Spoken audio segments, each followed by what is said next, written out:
Olá, hoje nós vamos conversar um pouquinho sobre essa geração de hoje. É uma geração de crianças, adolescentes, jovens, que estão totalmente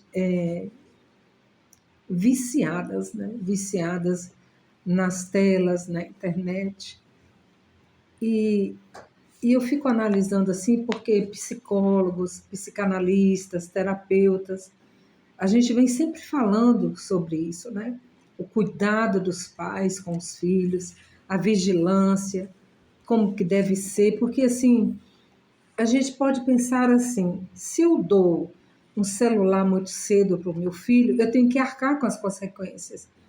E às vezes o filho se torna, as telas vão se tornar um vício na vida dos filhos, e os pais passam a corrigir os filhos, às vezes de maneira áspera, de maneira dura, mas se foi eles mesmos que deram o celular, que deram o equipamento. E hoje, o vício de telas é considerado como um vício mesmo de drogas, porque há uma dependência desse elemento que é a tela, que é o celular.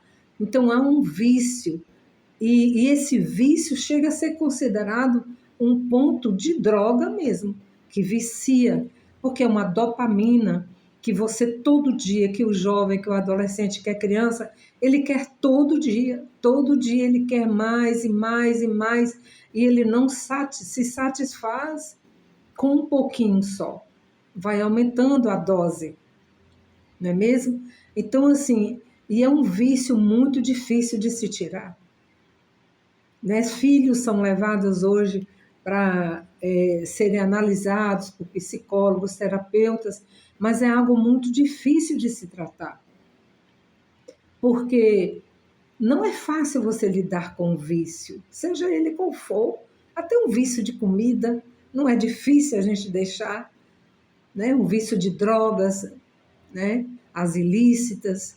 Então, assim, é muito complicado. Então, a gente tem que vigiar antes, a gente tem que observar antes o que os nossos filhos estão fazendo, vendo. Às vezes é um filme que traz problemas. Hoje se estuda isso, né? O quanto o som afeta a nossa mente, o som de uma música, um filme, o quanto que esse filme pode trazer problemas emocionais para a nossa vida, porque o nosso cérebro ele é atemporal. Ele não sabe o que é passado, ele não sabe o que é futuro, ele só reconhece o hoje, o agora. E também a nossa mente não sabe o que é verdade e o que é mentira. Tudo que se é falado, seja em filme, toda cena, para a mente é verdade aquilo que está acontecendo. Por isso, às vezes, é tão perigoso você colocar um filmezinho para uma criança assistir e não sabe porque para o cérebro dela aquilo tudo que está se passando ali é verdade. Ele não sabe o que é mentira. A nossa mente não distingue isso. Isso é mentira. Você pode assistir aí, mas não sinta isso, porque isso é mentira. Essa tragédia aí que está acontecendo é mentira, não. Para o cérebro vai ser verdade. Às vezes também tem aqueles filmes de terror, né, que deixam crianças assistir. Isso afeta, sim, o cérebro da nossa criança. É um cérebro que está em formação ainda. Informação. Então, todo cuidado deve ser feito, mas assim, parece que os pais não estão se atentando a isso, que parece que a gente fala e é mentira o que a gente está falando, que não é verdade, mas só quando uma família, só quando um lar passa por algo assim, um filho viciado, transtornado, que não consegue mais estudar, que não consegue mais passar em uma prova, que não consegue mais dormir, porque passa a noite toda no celular, aí você vai se preocupar. Mas é verdade o que a gente fala. Muito cuidado, muito cuidado. E tudo aquilo que a mente vê, o que a mente produz, fala, os nossos pensamentos, o nosso corpo sente. Então, assim, existem umas frases, eu até postei hoje aí, que diz assim, ó, o corpo fala quando a mente não escuta. Então, quando sua mente não está escutando o que é certo, o que é verdadeiro, ou então quando sua mente não escuta que você precisa de um atendimento, que você precisa de uma assistência, que você está precisando de um apoio, e você vai se fechando, você vai reprimindo essa situação, esse trauma, o seu corpo vai sentir. Ele vai sentir como? Com dores, às vezes uma dor de cabeça, uma enxaqueca que não passa, que se torna crônica, vai no médico, toma medicamento e não passa. Ela pode ser também emocional, uma alergia de pele, que não sai, que vai e que volta. Porque o corpo está te avisando, ó, não está nada bem aí. Tem algo que você precisa reprocessar, que você precisa olhar com mais delicadeza, que você precisa olhar com uma direção diferente, um olhar de outro para você, para te ajudar. E diz também, ó, o trauma, ele pode se manifestar tanto na mente quanto no corpo. Então, às vezes, eu sinto algo na minha vida, uma dor no joelho, uma dor na coluna. Às vezes, não, é uma dor mesmo, né? Um acidente que você sofreu e algo assim, um trabalho que você exerceu há muitos anos. Mas eu estou falando algo assim que de repente aparece e não vai embora. Então, é preciso você estudar esse outro lado emocional, já que o nosso corpo está falando, que o nosso corpo está gritando, olha, vê aí o que está acontecendo. E outra frase também, ó, os sintomas físicos, presta atenção, os sintomas físicos do nosso corpo são mensagens emocionais reprimidas ou mensagens de emoções reprimidas. Você vai reprimindo as situações, vai às vezes remoendo aquilo, e seu corpo começa a liberar. Começa a trazer dores, manchas pelo corpo. Por quê? Porque você precisa olhar para dentro de você, ver o que está se passando, o que está te causando isso, né? Problemas digestivos também.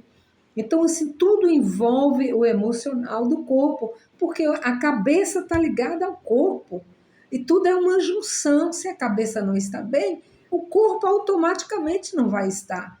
Se o corpo não está bem, a cabeça também não vai estar. Então, é preciso a gente trabalhar isso.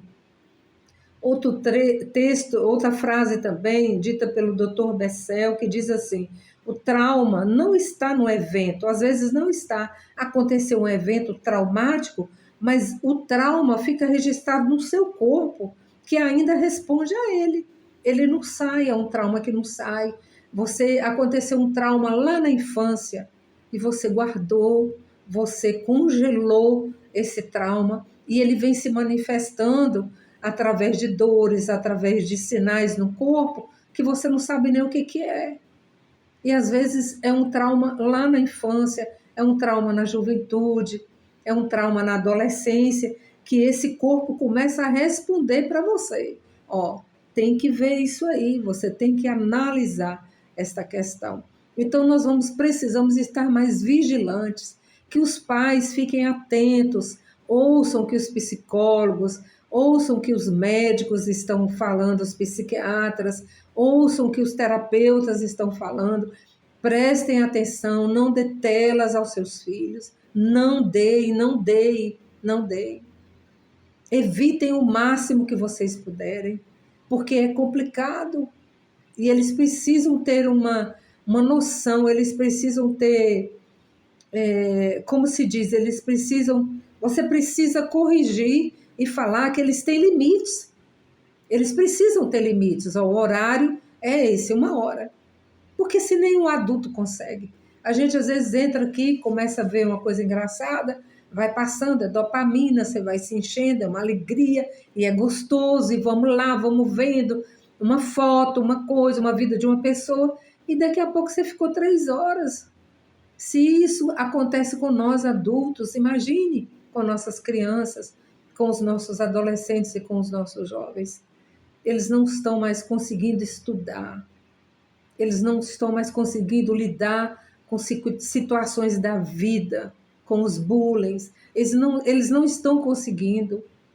Então é preciso evitar, é preciso evitar. Faça um esforço, faça uma análise, procure uma assistência terapêutica para os seus filhos, cuide da mente deles, da mente de vocês, para que a gente consiga entender e achar saídas, né, para essas dores emocionais, para essas doenças autoimunes, porque é psicossomática, né? O corpo sente o que a mente diz. Então vamos nos cuidar, vamos preservar a vida da nossa família e a vida dos nossos filhos. Que Deus nos abençoe.